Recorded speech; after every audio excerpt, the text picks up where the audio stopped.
When the Eaton fire turned Southern California's mountains into a hellscape of ash and smoke, ecology student Evan Nichols volunteered to walk into the devastation, searching for what still lived inside the flames.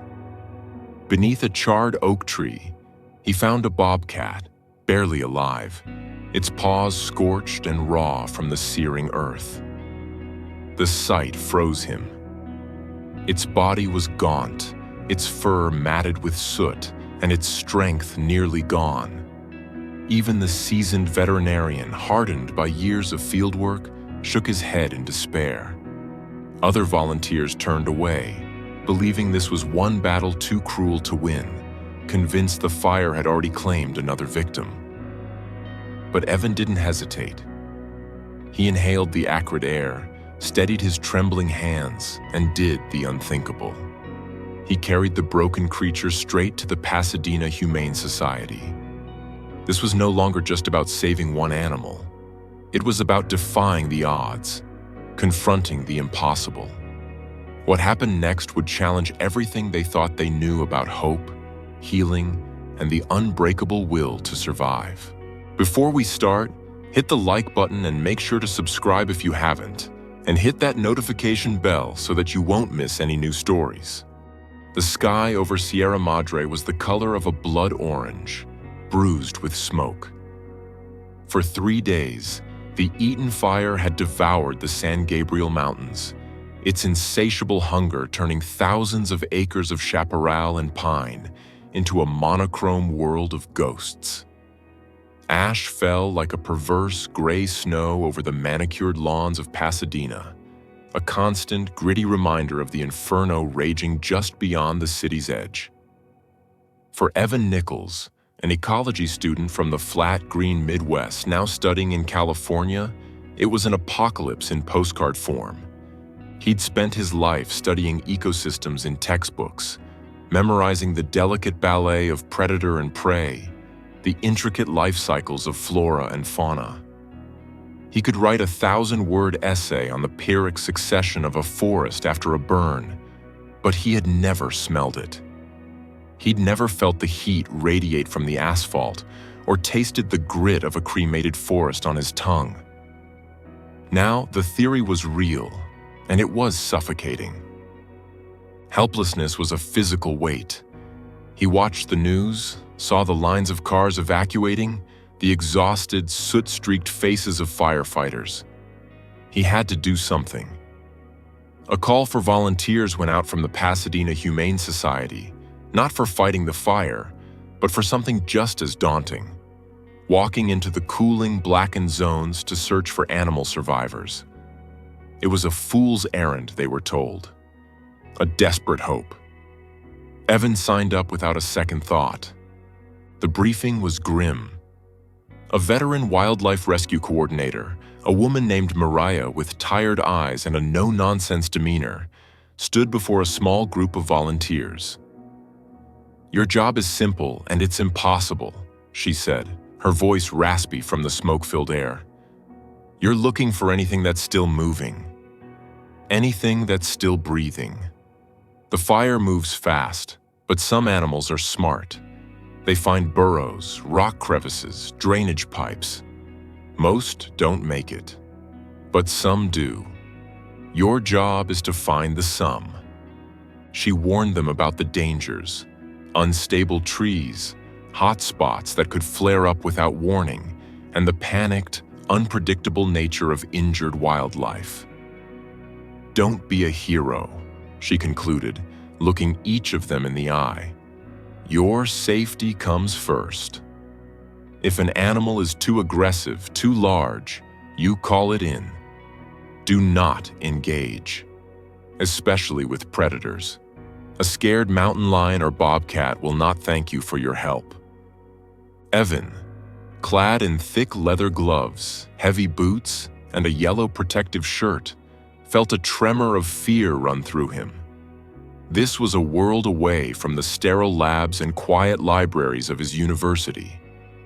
He was assigned to a section of the foothills that had been a popular hiking trail just a week ago.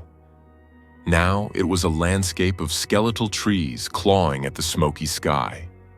The ground crunched under his boots, a mixture of ash and baked earth, and the silence was profound, broken only by the distant thrum of a helicopter and the whisper of wind through the charred branches.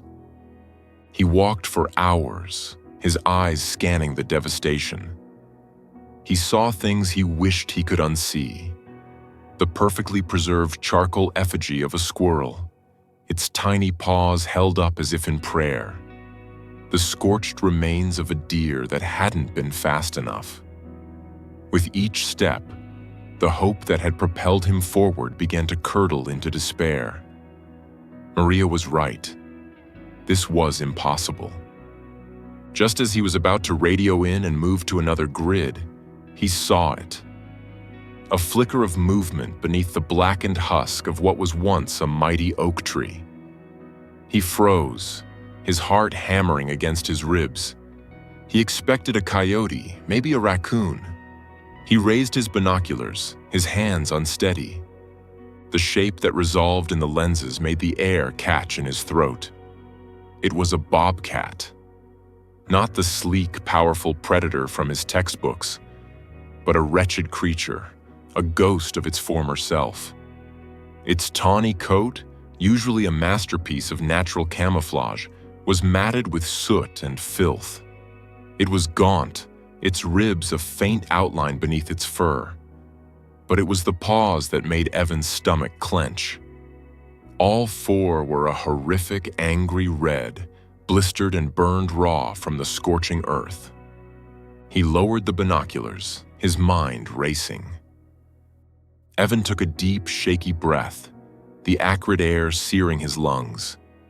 He made a decision that felt both insane and absolutely necessary. He unslung his pack and pulled out the heavy rescue blanket, telegraphing every movement so as not to startle the bobcat further. There was a sedative in the emergency kit, but volunteers weren't authorized to use it on predators without veterinary supervision. Instead, Evan radioed Maria with trembling fingers and reported the injured bobcat. "Stay with him.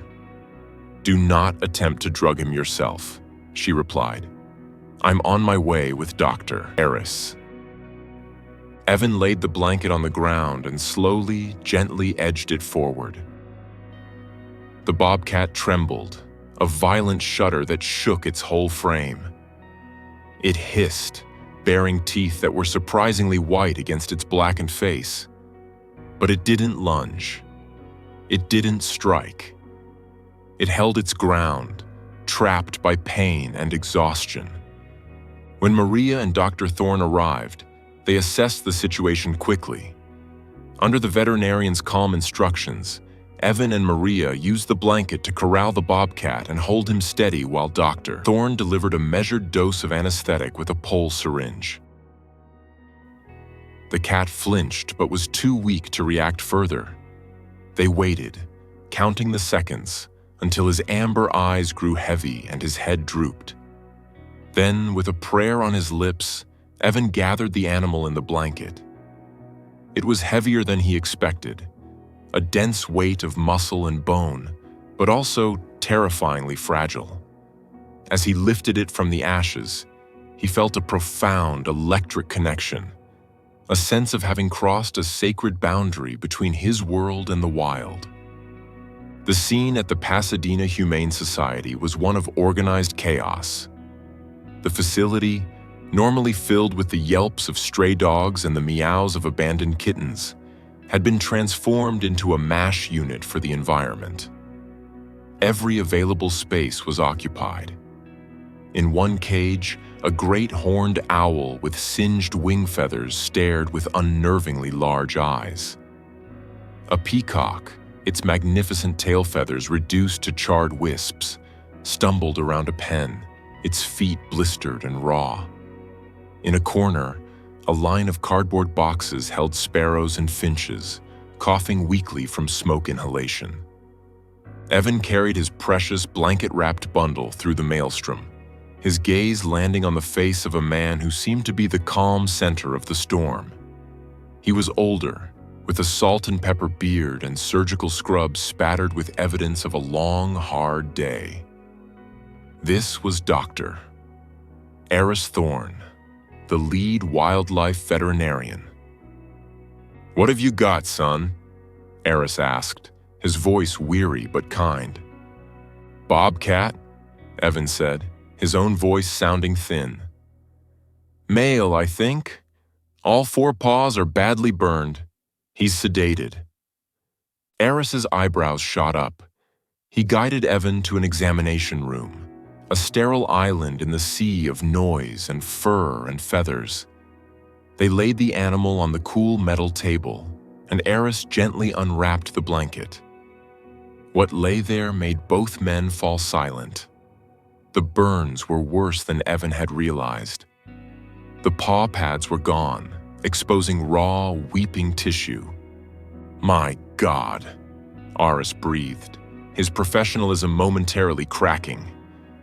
He began his work with a focused intensity, flushing the wounds, assessing the damage. Evan stood by, feeling useless, watching the vet's skilled hands work. An X-ray machine was wheeled in. The images that appeared on the screen were devastating. The burns went deep, all the way to the bone in some places. "His chances are not good," Eris said softly, not looking up from the screen. "Burns like this, the risk of infection is astronomical. And the pain, even with medication, it will be immense. For a wild animal, that kind of chronic stress can be a death sentence on its own." He finally looked at Evan. "You did a brave thing bringing him in, a damned brave thing. But I need you to be prepared. This is just the first step in a very long, very uncertain road." Evan nodded, a lump forming in his throat. He understood. Rescuing the bobcat from the fire was not the end of the story. It was just the beginning of the battle. They named him Ember. The name felt fitting, a small spark of life rescued from a world of ash. The days that followed blurred into a grueling routine of pain and persistence. Ember woke from the anesthesia not with gratitude, but with a resurgence of wild fury. Confined to a large kennel in the quietest part of the shelter, he was a coiled spring of terror and aggression. Any approach was met with a violent lunge against the bars, a terrifying snarl that echoed in the concrete room. Changing his bandages was a 2-person ordeal requiring thick gloves, a catchpole, and a will of iron. The sting of the antiseptic on his raw paws would send him into a frenzy, and his hisses were a raw, visceral sound of agony. Evan found he couldn't stay away. His classes seemed trivial, his textbooks hollow. The real education was happening here, in this room, with this broken piece of the wild. Every day after his classes, he would come to the shelter. He wouldn't try to get close. He would simply pull up a stool just outside the kennel, a safe distance away, and sit. At first, Ember would snarl and pace, watching him with undisguised hatred. Evan didn't try to talk to him, didn't try to soothe him with empty words. He just sat, a quiet, constant presence. He would read his textbooks aloud in a low monotone, the sound of his voice a steady rhythm in the tense silence. He wasn't trying to tame him. He was trying to become part of the landscape, as unremarkable as a rock or a tree. He wanted the bobcat to understand that his presence did not mean pain was coming. Weeks crawled by. The burns began to heal, a slow, ugly process of granulation and new skin. The bandages became smaller, the dressing changes less frequent.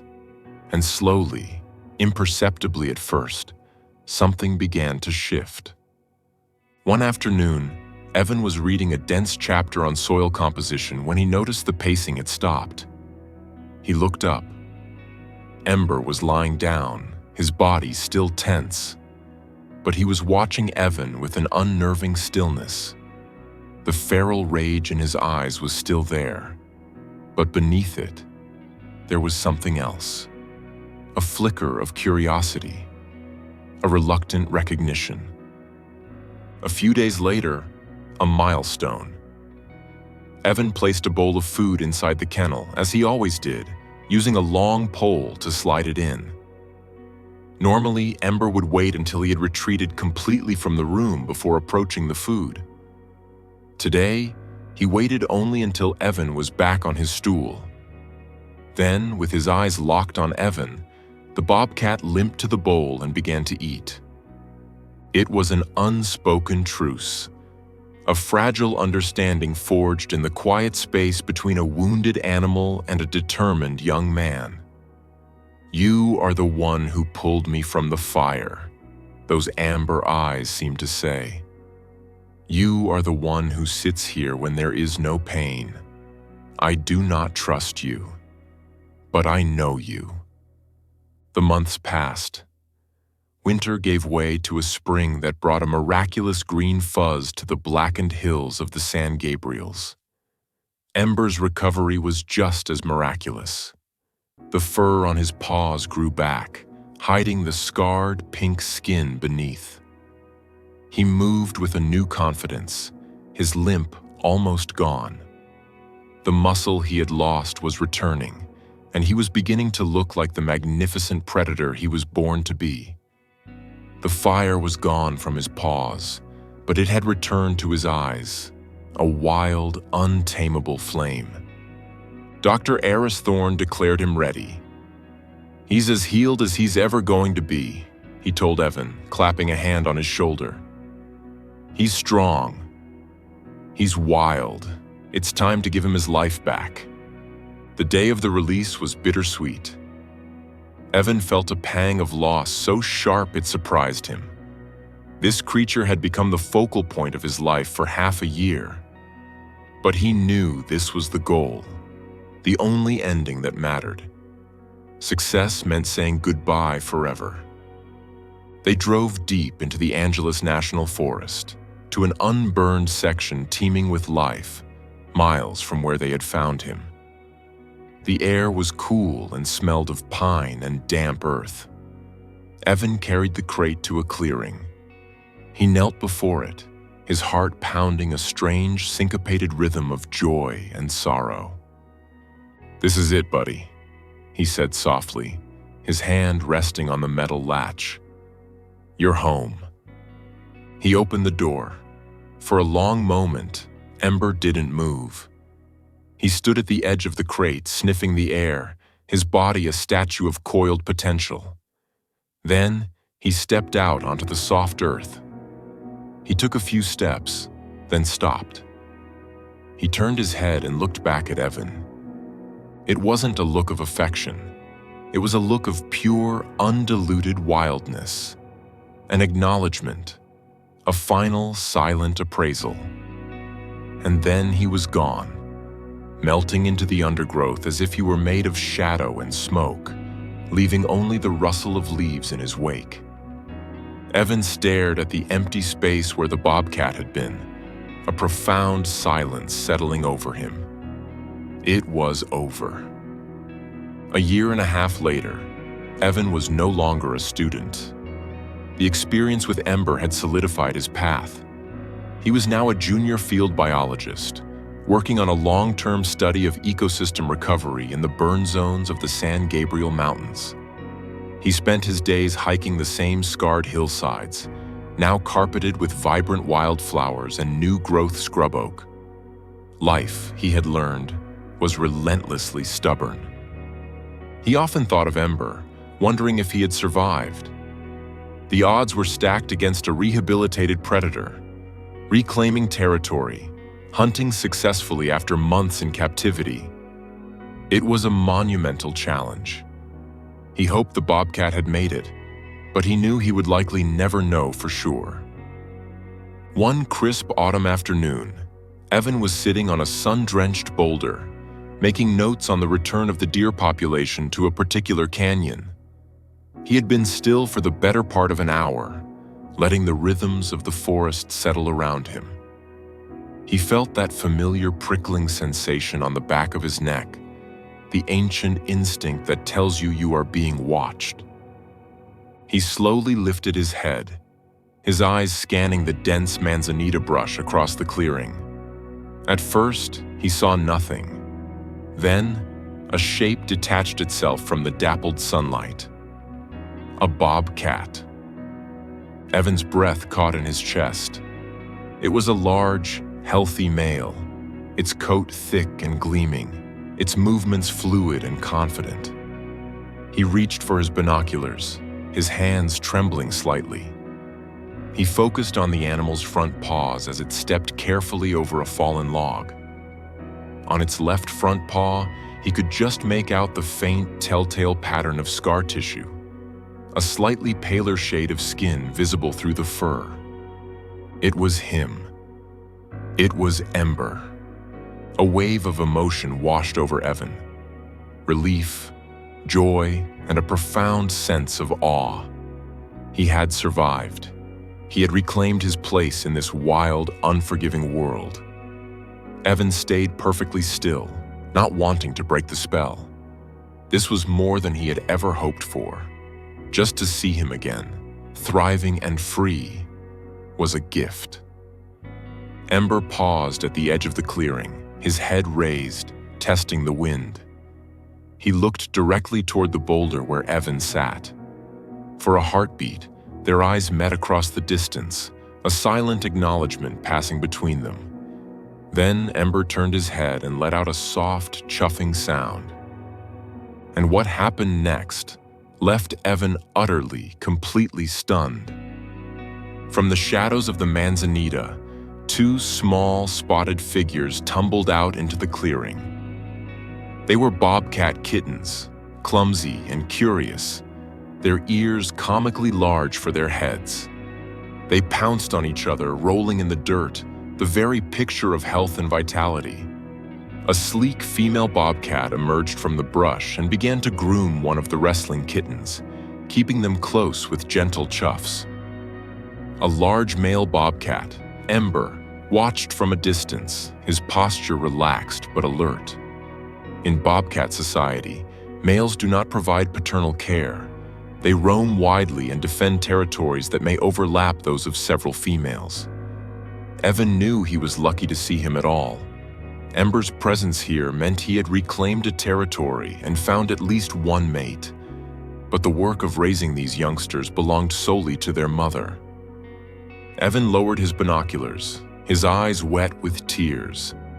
He had thought his role in the bobcat's life was to save him from the fire. He had thought success was simply releasing a healed animal back into the wild. He had been wrong. The rescue team, the vets, the volunteers, they had all thought they were just saving one animal. No one could have known they were saving the future of a family, ensuring that the spirit of the wild would continue to burn brightly in these recovering hills. Evan sat on that boulder until the sun began to dip below the canyon rim, painting the sky in the same fiery colors as the blaze that had started it all. He watched the bobcat family disappear back into the wilderness, their forms becoming one with the growing shadows. He was just one person, a student who had made a choice. But as he hiked back to his truck in the twilight, he understood with a clarity that settled deep in his bones that sometimes the smallest act of hope in the darkest of times can be enough to rekindle a world. Later, as he hiked back, Evan thought about the ripple effects of predators like Ember returning to the charred hills. Bobcats aren't just beautiful, they are crucial mid-level predators. By hunting rodents and rabbits, they control populations that would otherwise explode in the disturbed landscape. That, in turn, reduces the incentive for residents to scatter lethal rodenticides, poisons that kill indiscriminately and work their way up the food chain into owls, hawks, and tragically, bobcats themselves. Saving one wounded cat had helped preserve the delicate balance of an entire ecosystem.